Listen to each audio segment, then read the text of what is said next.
Hello, I'm Peggy O'Neill, and welcome to today's Facebook Live Resistance to Knowing My Essential Nature, How to Relate to It, the resistance, and what to do about it, the resistance. Again, I'm Peggy O'Neill, and I coach and guide people to answer the call to know who they truly are, their essential nature, and to fully and freely express their essential nature in the way that's unique for them to express it,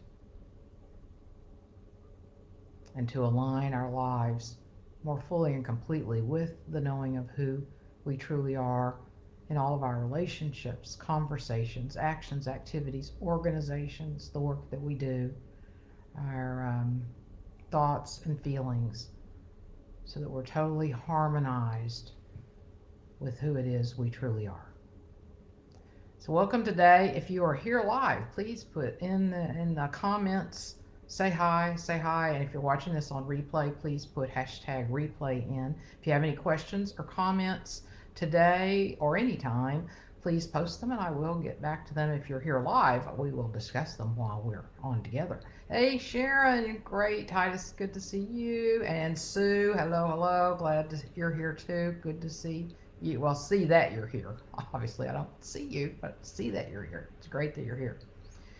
Okay, so as I begin this discussion today, I'm going to assume that you've decided to know the truth. So I'm not going to talk about resistance, even getting to the place of saying, okay, I really want to know who I am. I want to live as who I truly am. I want to know what all this is about, and I want to know it. I want to live. I can feel that call to know who I truly am, and I'm in. I'm in. So I'm assuming that you're at that place or pretty close to that place.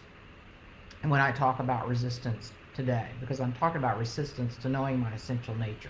So assuming you've already decided I'm going to know my essential nature. So here are some ways that resistance can appear. One way is, okay, we're starting to engage with it, but then we get bored.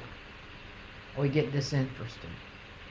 And we can get bored sometimes by one of the things that I offer over and over again is that we sink back into our essential nature, that we remind ourselves, I know that I'm aware, and be there, hang out there. And that can feel boring for a while, especially at the beginning, until we've done it enough maybe that we can sense, oh, that's not so boring after all. That feels good. I can sense the vastness of my essential nature, so it can become more interesting pretty quickly. But at the beginning, we could get bored with that, just sitting still and doing that. We're so used to being involved in activities. Um, and as we investigate, because part of this too, this is all about experience. Any intellectual knowing, conceptual knowing won't actually help us know the truth. When I say know the truth of who we are, I mean in our being. So we're able to live it, that we feel it completely. I'm not talking about intellectual knowing. So we can get disinterested and bored when we start investigating, asking questions, being still, like who am I? Being still and waiting for an answer, and being patient, because we can have these understandings conceptually maybe fairly quickly, but it might take months for our being to align fully with them, maybe even years. In fact, in all probability, years to align completely in the full sense, but months before we can release the control that our mind has on us with our thoughts and feelings. So we can get bored with that. We're so used to, again, in this culture, got to happen quickly, got to happen now, or I'm not interested. So it's but so part anyway. I'll get to what to do about it, and I was about to say what to do about it right there. Reading material. Again, we can get bored. There's some reading that I always encourage people to do, because we want to educate the mind so that it can somewhat come along in the process. It can calm down a little bit because it's getting some sort of knowledge, input, understanding as we go along. And then, of course, meditation. I don't necessarily say meditate for a long time, but 5 minutes, 10, 20 minutes of some of the merging meditation that I've encouraged is good. And we can get bored with that. We're, again, just sitting still, being bored. Um, so with all those things, we can get bored, give up, give up. All right, the mind. So another way to we resist is the mind can tell you, oh, I already know this. Well, a lot of people have read these materials in different ways. It's in every great religious tradition. So the Bible. Now the Bible's the only one I've read parts of. I haven't read the whole Bible. I haven't read any of the other great um, books of religion, but it is my understanding that all of them say very similar things about who we are, and but we can get bored, or sorry, we can say, well, I already know this, or you've read the book about this, you already know this, and there are lots of books about this. So that's another way that we resist, by saying I already know this, and staying open. Inquire, because again, to know this, it's experiential. So that takes internal observation. And Donna, hey Donna, glad you're here. Thanks for joining us today. All right, so another way that we resist, we can say, well, it's not important. Hardly anybody else is pursuing this. Why should I? The world seems to be, although, yeah, things are in chaos right now, but, in general, my life's pretty good. And everybody else believes that the reality, the way we've traditionally lived in it, is reality, so I might as well too. That's another way to resist. Our knowing, that call that's saying something is different here, because we know deep down who we truly are. So we feel that call, we feel that sense that there's something missing, or something else for me to know, or is this all there is? All of those are versions of this call to know ourselves. And yet, one way we can resist is to go, well, life's okay, it'd be okay. And nobody else is doing this, or hardly, we are, but hardly anybody else is. But that's one way that we can resist as well. And of course, getting busy, doing other things. Wow, well, I'm getting bored now, so I'm going to go watch TV, look at my iPhone, go answer emails. And there are other ways to resist that are sometimes good for us, like, oh, I'll go take a walk, so that's good, or go exercise. But we can do it too to resist. I'm bored right now, or I don't like this, so I'm going to go do these other things. And then just focusing on activities, relationships, thoughts, feelings, instead of, again, turning back in, inquiring, and observing ourselves, knowing ourselves. And substances too. I think I'll have a glass of wine instead of messing with this, or I'll go drink a beer, or other substances. Food's one. All right, another way that we can resist is our mind might argue with these ideas, because it's certainly what we understand here doesn't align with what our mind believes. So our mind can really do a lot with us to try to talk us out of this, that this is absurd, makes no sense, that these are crazy ideas. And we can also feel fear. So resistance can show up in that conversation. We can feel fear because there's a sense that who I think I am might dissolve, and it will. It will. So there is that fear, and then we don't like feeling the fear, so we avoid it, we deny it, and again, then we revert back to doing something else to distract ourselves. And usually that fear is, wait, sorry, I got ahead of myself. And we can also, again, doubt. I've included that indirectly, but I'll add that word to it, doubt or anxiety about, am I wasting my time? Could this be real? Again, that's just our mind at work trying to talk us out of this. Okay, and without inquiring, because in our experience, once you start the inquiry process, and I don't mean just inquiring, but paying attention is another form of inquiry, but I wanted to change words. Paying attention to our experience. We're being our own researcher. We're being our own investigator. Once we begin investigating and stick with it, we realize it's not absurd. We start experiencing the reality that we're meant to experience. But that fear can show up in the middle of it or beforehand, as the way I just described. There's another fear that can also show up, and that's the fear that that this illusory self will disappear, that the mind won't be what we think it is, and there probably will be that fear somewhere along the way because we're so identified with the mind, we're so identified with the sense of separation and separate self. And often that fear is not that obvious. Like it's not clear that we're afraid that all we're doing really is letting go of what's not real anyway. But it doesn't feel like that. It feels like my life might fall apart. Things might go haywire. You know, what if I, never pay bills again or never work again? That's probably not going to happen. The odds are high that's not what's going to happen.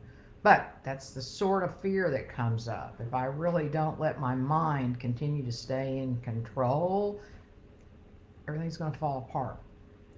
That's another resistance. Let's see. All right. And then a strong fear of how's life going to turn out. We also have a strong need to, again, be in control. We're going to create goals. We're going to go this. Of course, how many times do we create goals and they don't turn out? But we have a sense of certainty because we know where we're going. We can direct our mind and our activities, we think. We can direct our mind and activities. I've got to focus, so we feel more secure. We feel safe in that. So all of those are forms of resistance. And then what can we start doing about it? First, we can notice that all of that comes and goes. Even as you've been listening to me for 10 or 12 minutes, you might have felt some of those fears, those anxieties, those doubts as I use those words and describe what might happen. But you might notice they've come and gone. They haven't been the same in the last 10 or 12 minutes, probably. And so we can realize that, oh wait, all of this comes and goes. It's all temporary. So that can help. And the conversations come and go too. They'll change. They might kind of stay on the same, the same thing. We ought to be afraid for this reason, or for this reason, or for this reason, or don't do it for this reason. So, but it changes. So we can realize, oh, this conversation's always changing. The things that I'm telling myself are always changing.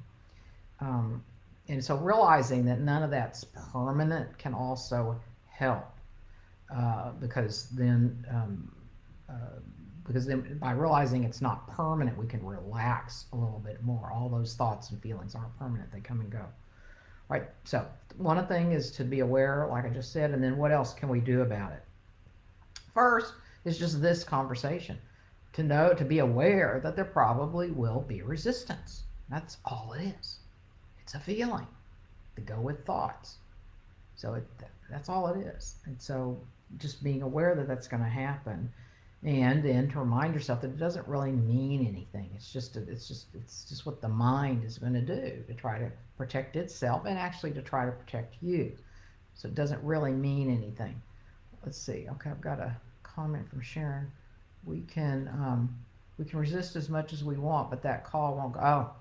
I'm so glad you said that, Sharon, and I'm actually can feel it as you're saying that. Feel just some emotion came up as I read that. I mean, out loud, that it's not going to go away because our whole lives we've been seeking this. Once we decided we were a separate self and we started living that way, ever since then we've felt like, there's something else. Life shouldn't be this hard, or this. We know deep down that it's effortless, like it was when we were little children, where we were fun and alive and vibrant and filled with wonder and curiosity. And so we have a sense of that the rest of our lives. And so you're exactly right, Sharon. It's not going to go away. Now we can resist it with all the things that I said before, even that call with everything I just said, but it's not going to go away. Okay. Let's see. So, all right. So I said, so what do you do about it? Be aware, okay, and that the thoughts and feelings don't, they're distractions in and of themselves, and they don't really mean anything. I mean, in our conditioned understanding, well, we listen to them and believe they mean something, but they actually don't. So if we examine them, we can realize, oh, it's just trying to talk me out of something, or stop me from doing something, and we can realize they don't really mean anything. That's just the mind trying to stay in control. Um, and notice, even though all of that can be uncomfortable, that that's a normal part of this process. And so see all of that for what it is, that it's our separate self that's trying to keep us from knowing and living as who we truly are. And they're just learned thought patterns and feeling patterns. And that they appear in awareness. Remember, everything arises out of, is made out of, and is allowed by awareness. So it's all awareness anyway. And so all we have to do is just watch them come and go. Just thoughts coming and going, just watch them. So that's one thing that we can do, is be aware that there will be resistance that doesn't mean anything, and then just watch the thoughts and feelings come and go.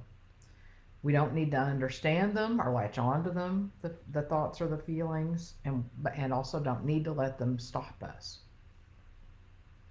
And yes, that's easier said than done. I know that. First-hand experience.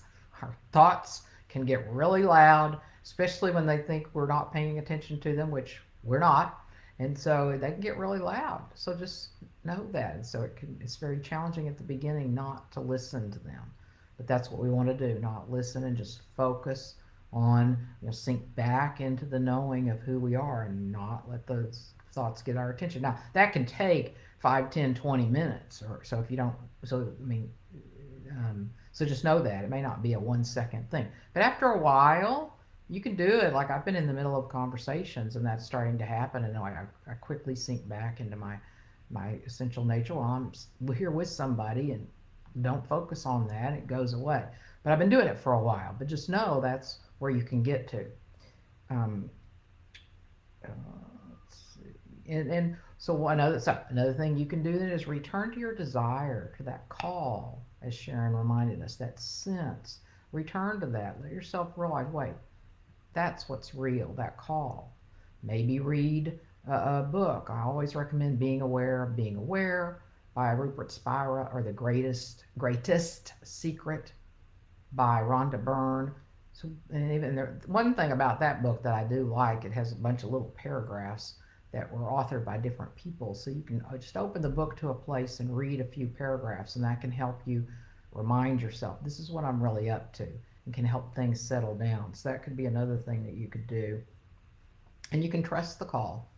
Like I said, it's been with you pretty much your whole life.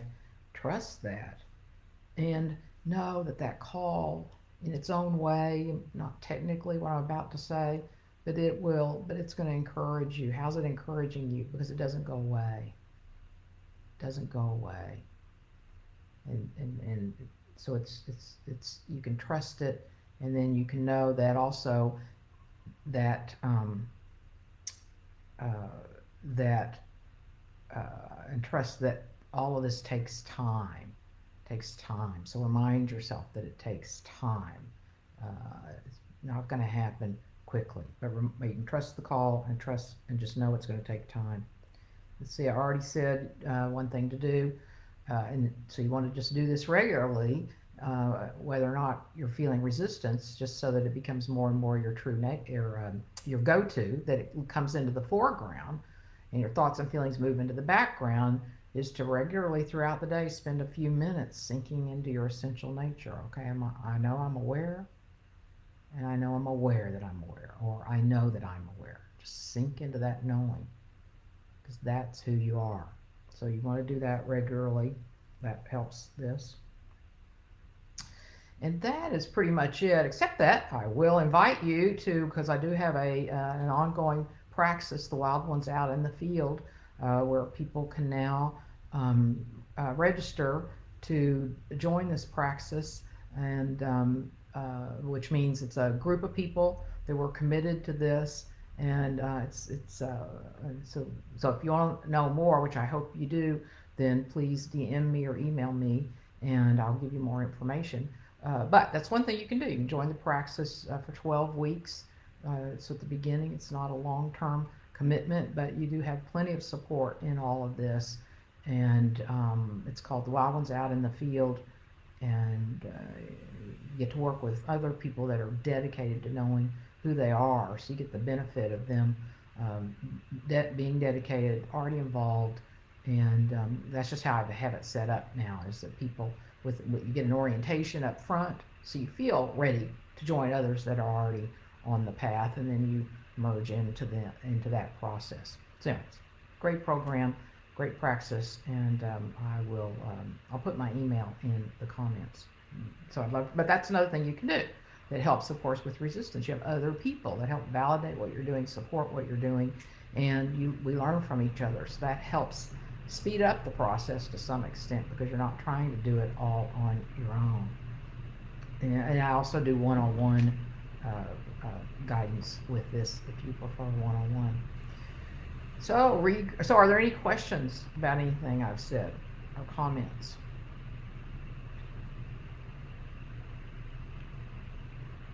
And while you're thinking about that, I'll just quickly review.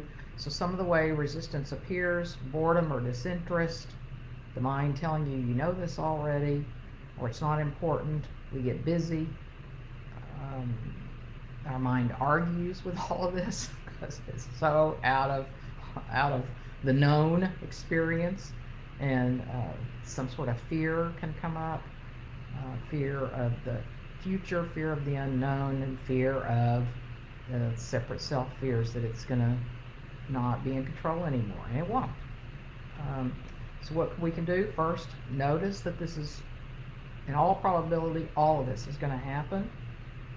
Notice that these conversations and feelings come and go, and we don't need to understand them, latch onto them, just let them go, and then focus on the knowing that we are, and remove your attention from the thoughts and feelings that are trying to get in the way, and read a book, and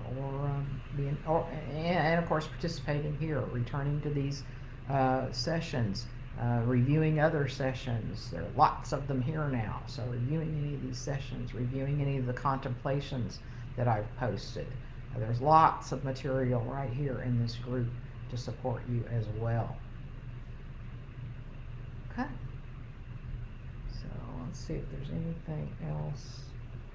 And then, yes, to trust that call, to trust that sense, that restlessness, that there seems like there's something more to life than I'm experiencing right now. Trust that. Trust that, because that's your call. That's your invitation to say, come home to yourself, know yourself, so you can remind yourself of that over and over again. And that will help a lot too with the resistance. Helps me all the time, because I'm not going to settle. I'm not going to settle. So I'm going to know and live as I truly am, and it again takes time. So I'm there. I'm there, and I continue to remove the thoughts and the feelings and the habits and the mind chatter that wants to remove me from that. But I'm committed to knowing it 100%, and it'll just take a little more time. All right. Well, thank you for being here today. And if you have any questions or comments after we finish, then post them and I'll answer them then. Great to see you today, Sharon, Sue, and Donna.